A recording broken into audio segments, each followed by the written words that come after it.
So if you've ridden a motorcycle for a long time, you've probably had the privilege of experiencing what this little thing can do as far as causing you a headache. If you're out trying to have a nice ride, or if you're trying to get home safely, this little nail in a road can cause you a whole lot of headaches.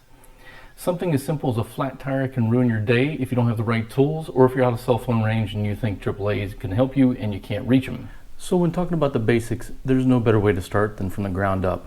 And in this first video, that's what we're going to do, is start from the ground up and talk about tire plugs.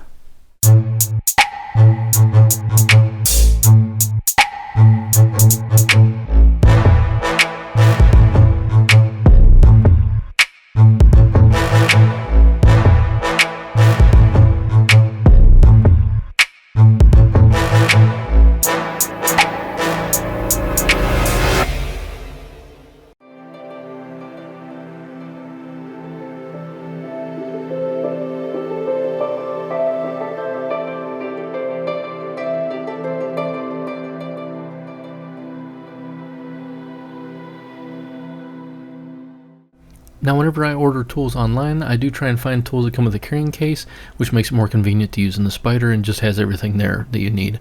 This kit came with a T-handle spiral probe reamer, then it comes with a T-handle insertion tool. This one came with a ring sleeve feature. Not all of them do, but I did like the ring sleeve. And it also comes with tire plugs pre-set up and already has all the gel on it that you need. And it also came with tire repair lubricant that you can use for your T-handle insertion tool to make it easier to insert. Now I did add the needle nose pliers, which are very handy and used several times, and I also added some kind of razor blade knife to use to cut the plugs.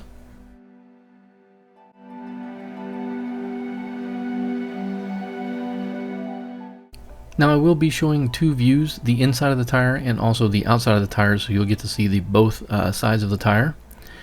Now the first thing you're going to do is remove the penetrating object from this tire, and it is the best to use some kind of pliers. I use needle nose pliers. You can do this by hand most of the time, but having needle nose pliers helps out a whole lot. Next you're going to push the reamer all the way through the tire. This just helps the opening so the plug goes in there and there's nothing obstructing the plug. It widens the holes, breaks through any steel cords that the tire may have.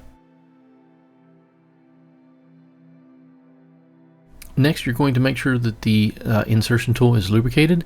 This does help with inserting the plug and also the removal of the tool as well.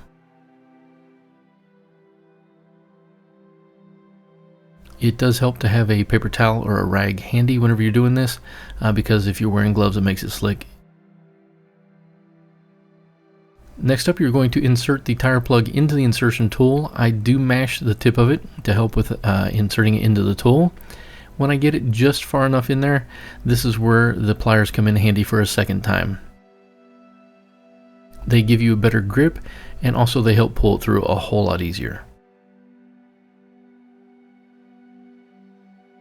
Don't worry if you have to pull hard, you're not hurting the plug. It does have enough goop to seal good, but you do want to make sure it's even on both sides whenever putting it through the insertion tool. Now you're just going to push the plug through the tire.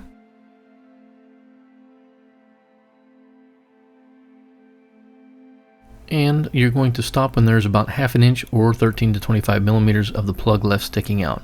You want to make sure that you do have just a little bit sticking out. Now you're going to hold the sleeve against the tire and pull the insertion tool all the way out, and if yours doesn't have a sleeve, just make sure you don't jab your hand when pulling it out. Lastly, you will cut off the plug ends, and this is where the razor blade knife comes in handy. Then you're going to inflate the tire and make sure there's no leaks. At this point, everything is good and you're good to go, but you do not want to use this as a permanent fix.